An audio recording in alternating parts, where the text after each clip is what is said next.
Hi, I'm Nicholeen Peck, and I am the creator of Teaching Self-Government. I'm also the previous foster parent of many troubled teens. Many of them had oppositional defiant disorder. In this video, we're going to talk about how to parent oppositional defiant disorder.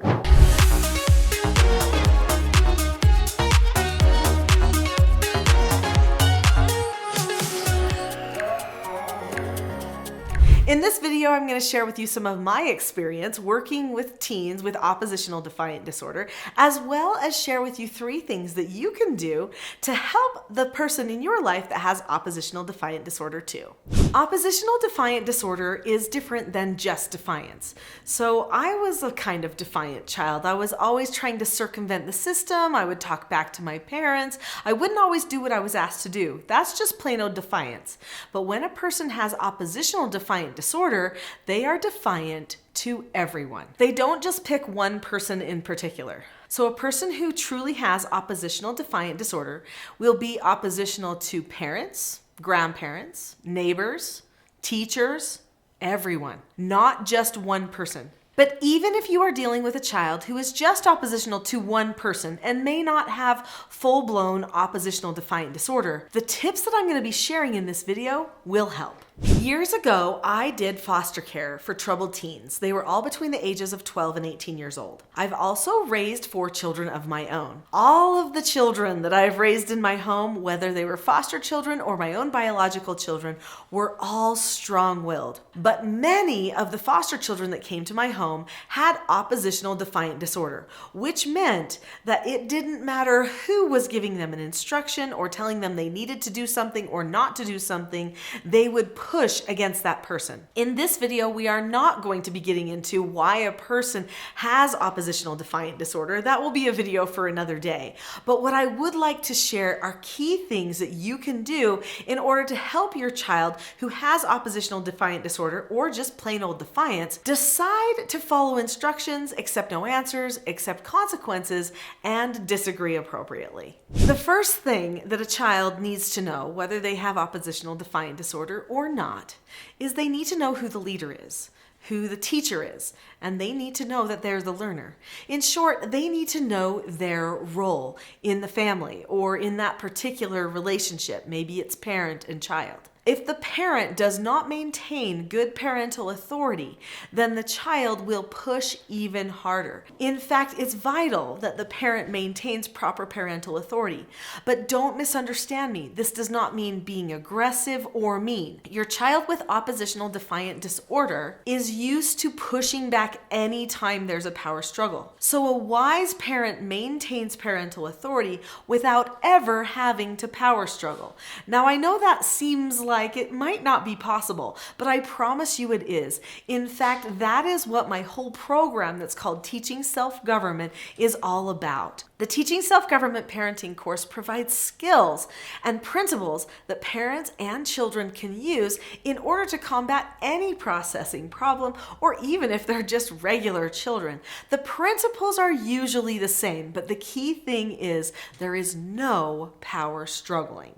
Well, a self-governed parent knows that they need to teach themselves and their children the skills that they will need for success. In the Teaching Self-Government Parenting course, there are multiple different skills for parents and children that I teach so that people will learn how to master themselves and have self-government. 4 of the basic skills that we teach for parents and children are following instructions, accepting no answers, accepting consequences, and disagreeing appropriately. If a person learns those 4 basic skills, that actually gives them the steps that they need to take care of 99% of their behavioral problems. Now, I know you're thinking, yes, but my child who has oppositional defiant disorder will not accept no answers. They always argue back. They will not disagree appropriately. They will not follow instructions. They refuse to. They will die on that wall. I know what you're talking about. I lived with children just like that, who want to die on that wall. But even if you think they won't do those skills, They have to be taught them anyway. And you have to expect that a person can learn them and choose to use them. If you do not think that the skills will help the person, then they absolutely will never give them the time of day. It is important that as parents, we tell our children the full truth. That means they need all of the skills and principles taught to them, whether they want them or not. And these 4 basic skills are going to give the parents something to refer back to when the child is starting to be oppositional. A self-governed parent also does not negotiate with their children. So oftentimes a child that has oppositional defiant disorder wants to negotiate everything. In fact, they want to just tell you no, that they're not going to do it, and why. And many times parents fall into the trap of negotiating with their children. This undermines your parental role and parental authority, and it is not a good idea. So if you teach them the skill of disagreeing appropriately, then they can negotiate with you in an appropriate way.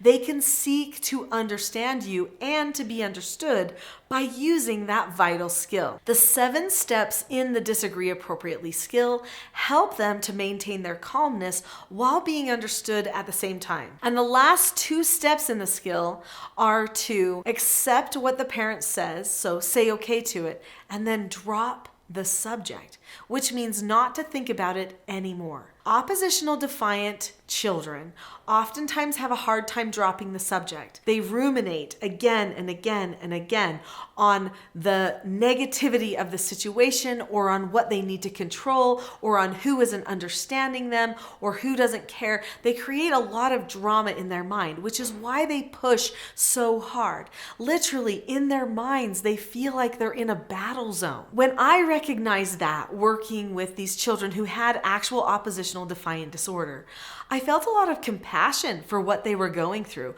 realizing that they felt that every single thing that was happening to them was like a battle zone. In fact, that increased their anxiety and their stress to such a high level that I felt like it must be detrimental for their health. And so I tried my best to maintain my calmness, teach them the skills that they needed, and make sure that I never talked back to them when they were talking back to me. So what did I do instead? That's what we're going to talk about next. Before I get to my next point, subscribe to this channel. There are videos just like this, and even better, that come out on this channel every single day, and you're not going to want to miss them. Subscribe now. So what do I do when they still are being defiant and they're talking back to me anyway, and I'm not going to talk back to them? Well, I start describing. I describe, right now, you're talking back to me. Right now, you're trying to tell me something. Right now, you're yelling. A person who's oppositional defiant is trying to live a lie inside their head. We have to remember that. They think everything is a battle, but it doesn't need to be, especially if we're being calm.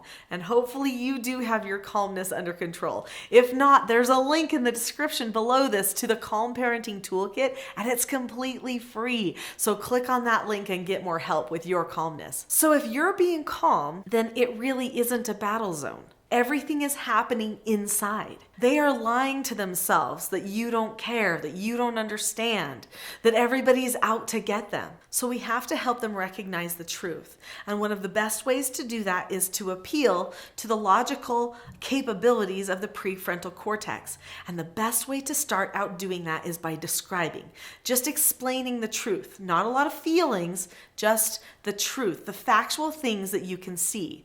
So what I might do is say, right now you're pacing. Right now you're wanting to tell me something, but you're yelling, which means that we can't have a conversation. So I just describe what it is that they're doing. Then I finish out a correction by describing what they should do, what they've earned, and practicing things the right way. Children who have oppositional defiant disorder need to be corrected consistently. Just like any other child, they all need that consistent correction so that they will choose to rein themselves in. If your child truly has oppositional defiant disorder, I can promise you that the teaching self-government parenting system will work. It was designed for children just like yours, for the foster children that came to my home who had oftentimes a very extreme oppositional defiant disorder.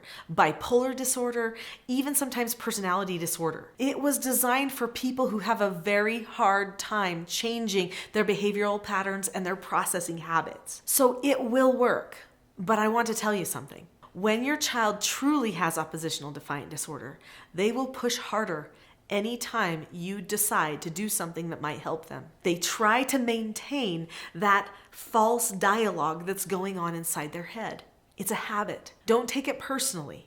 And just remember, it's going to take them a while to overcome that habit. When you are helping a child who has oppositional defiant disorder, there are not quick fixes. There's only principles, skills, and proven techniques, and then patience and trust in the process as you move along. So don't forget that. Get the help you need, get the skills you need for yourself and for them, and then consistently follow through again and again. And they will make progress.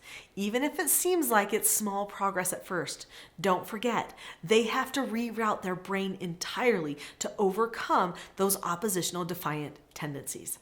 No matter what type of processing you're dealing with at your home, there are self-government skills and principles that can help, and I would love to share more of those with you. If you've enjoyed this video, I know you're going to love the next one, which is called The Expectation Trap versus the Cycle for Success.